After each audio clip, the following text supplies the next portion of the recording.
introduce Fireside Chat with the person who is at the very epicenter, the flame at the centre of our fire.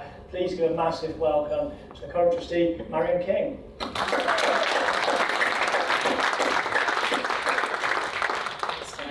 Thank you. So, the day job, plenty going on. Talk us through, if even there is something which could be described as a typical day. Gosh, no, there isn't a typical day right now because there's just so much change. But I guess I could break it into three parts. As trustee, a priority of mine, a key priority is to protect the order.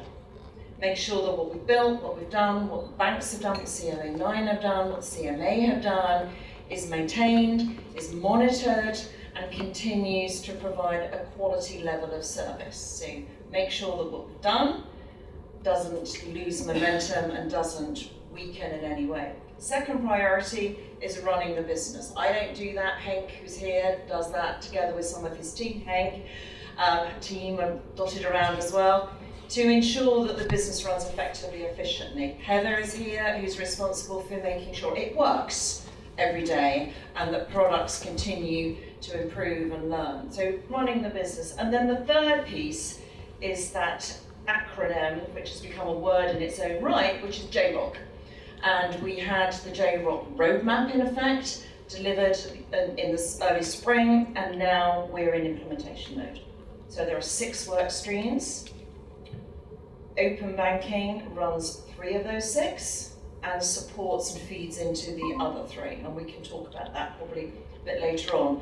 So we've repurposed people, so to speak. We've trained people, we brought people in to make sure that we can line up under these programs of work and are treating it with the rigor of any central infrastructure program, a program of delivery with aggressive timelines, standards that have to be met, and huge amount of collaboration, talking, and working across the whole ecosystem. So it's not just banks, it's third-party providers, it's charities, it's consumer groups, it's SME groups, to ensure that we get this right.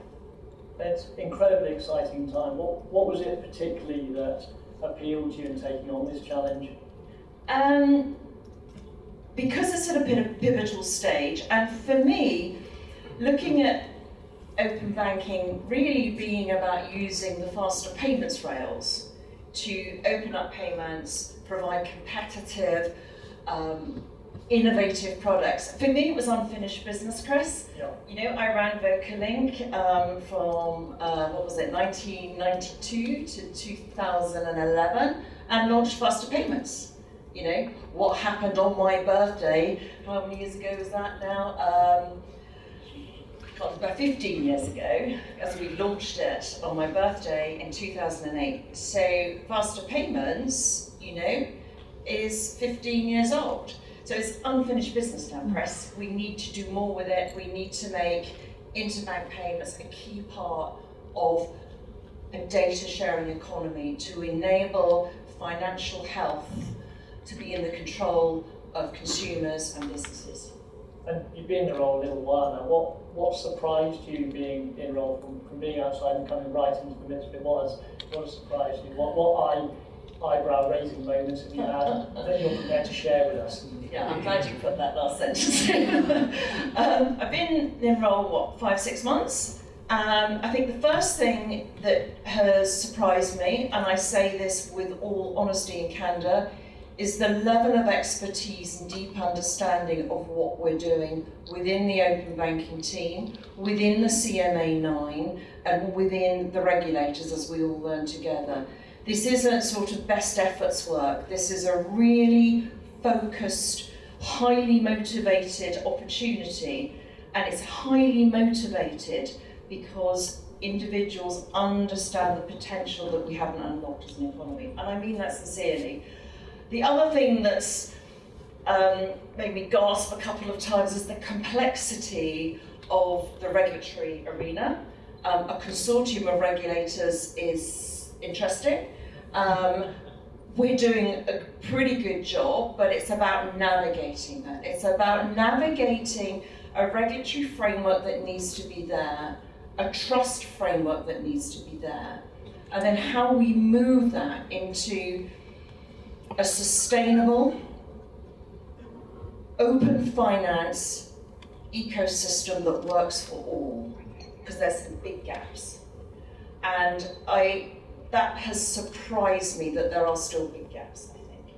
But I'm excited by that, because we can draw upon the skills in this room and elsewhere to bring them to life. So complexity, technical complexity, stakeholder complexity, regulatory complexity, but you know what? This one has a real sense of we can do this, and that's really exciting. Bless you.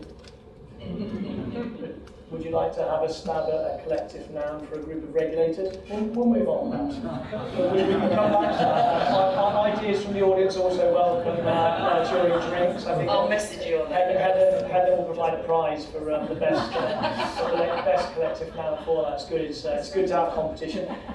So, short and medium term, the path forward for the organisation, for the technology, talk us through that. What we have to do now is the identified programs of work that's in the JROC report. Payments have to be ubiquitous. They have to work for all.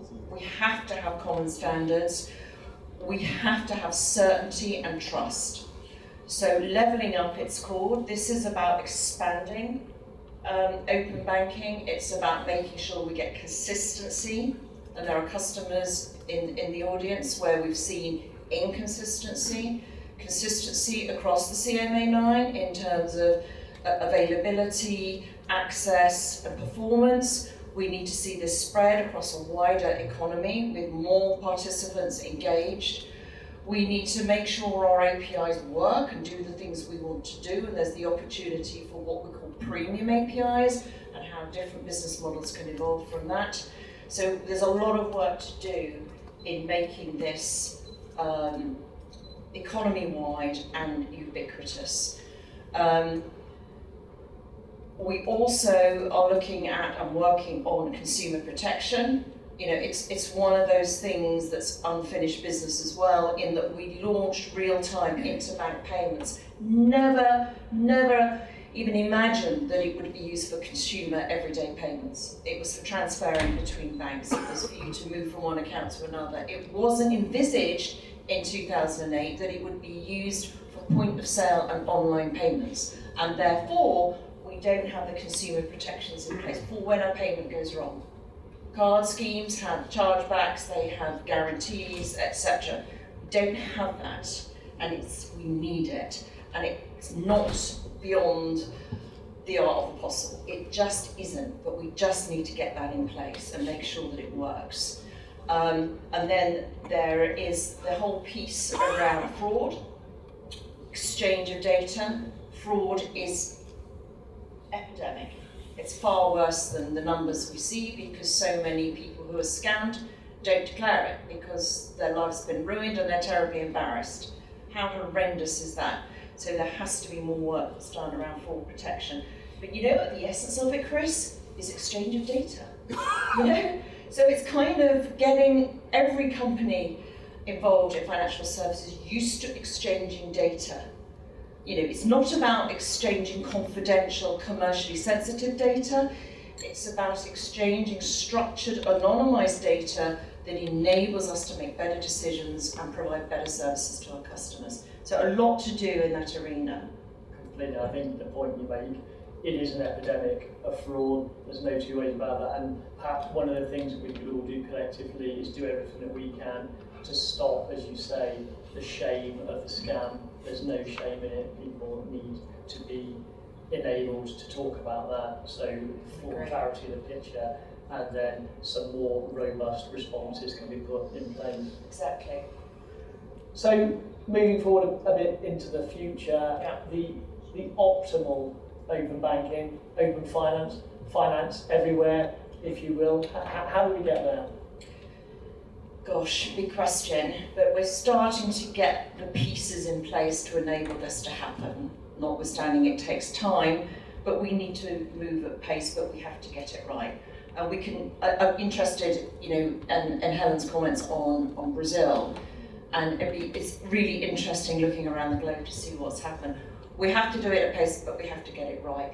You can't have financial transaction services that mess up, because you lose trust and it's gone. You've lost the moment. So we have to get this right. I think the vision is to, we need to do all the things we're doing now under the J-Rock report. We have to do it. We're already running into some challenges, and this is, month 2 or something. So we really have to get this to work. And I think one thing that I would ask of the audience is this, participating in what way you're asked to participate as providing data. If we can't get the data, then we need to understand what we do about that. It isn't about, invading companies. Privacy, it's about all leaning in and trying to make this thing work. And to do that, there will be requests across the industry for help and support, and we need to do that. The key thing here, in my opinion, and from the last 5 months, is we need to get it all working. Then what we need to do, and there's a future entity working group, Henk sits on that, as do many players across the industry. What will the entity look like? I don't really mind what the corporate structure is, as long as it's well governed and we have an appropriate governance framework. But we have to protect the order. We have to ensure that the trust framework is there and works really effectively. We have to have a standard setting body. We have to agree all of the standards, because it has to be interoperable as we move to an open data everywhere. I respect and understand the different elements in the different industries, but it has to be interoperable. We need a standard setting body of standards, in effect, to make sure that we've got that consistency and that interoperability. So we have to have that in place. Trust framework in place, regulatory framework in place. We have to have the powers, which the DPID bill is putting in place, but they have to be used. They have to be used to enable us to get the information to move forward. We also need a scheme. Now, we recognise schemes from different payment types, etc., and schemes can take many forms. For me, a trust framework, a standards framework, set the standards, set the level. The scheme is the rules of the game, the rules of participation. What do members and participants need to conform to be part of this? What is the pricing model? How is this funded? How does the economic model work? That all needs to be in place, because we will not survive beyond another 18 months if we do not have an economic model that works, so that the functionality of open banking, protecting it, growing it, delivering all the things we need to deliver, is funded and paid for. And it goes way beyond the CMA9, of course it does, but it has to be fair and equitable. And it has to support innovation and business models, not damage them by being too expensive to use or too difficult to access. And so we learn from schemes, current schemes, and what's happened in the past, but this is different. This isn't one set of rails, this is open. So we have to think that through really carefully, and it's not there at the moment. Sure, and finally, as you rightly touched on it, what are you seeing internationally which is of interest in this space? Gosh, there's lots happening, and it's what you read. Is what you read the reality? I'm not sure, because I've not been to all those countries recently. But for me, it's not really a race. It's about getting it right. And what we've built here in the UK, with Charlotte and Charlotte's predecessors and the team here, and there's many members of the CMA9 here, and regulators, probably not as many here, but this has been great work, and it's a model that's being looked at around the world. And I know that PSD3 is pretty much there now and being looked at how we're doing things, etc. For me, probably 3 of the standout ones, and picking up on Brazil, speed, moving quickly, centralized model, government and regulators working together. The regulators own a lot of the function, or run a lot of the functionality, so a very much tighter centralised model. Interesting. I don't think that's going to happen here, and probably shouldn't, but it's moving at a pace. I would put out Australia, who've been at this some time now, but I think the experience in Australia is they started wide. They started with, I wouldn't say open everything, but certainly a data sharing economy. They started with telcos and utilities and financial services. And I think now they're having to rein it in because it's just too difficult.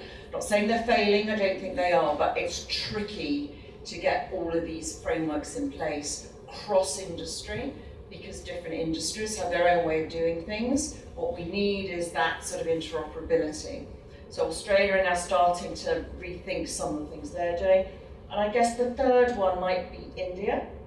Completely different culture, different demographic, and they started with digital identity, which is interesting, isn't it? Because it's one of those use cases that we have. They've started with it.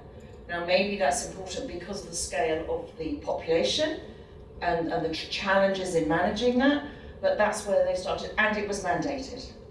So government there with the powers and implemented them so really from the get-go. So that's really interesting. Now, all of these models have started from a different place, are making different decisions as they go through, but isn't that great? Because we can learn from each other. And and organisations like OBE and others that work globally, bringing that information together in a safe place where we can all talk about it, I think is incredibly valuable. There's not a right way, there's probably a lot of wrong ways, there are many right ways, and we're coming at it at different stages. And I think also, having worked in banking and in the whole infrastructure of banking for many years, different countries have different levels of legacy and different levels of change and different levels of complexity. And that will also have a major influence on speed.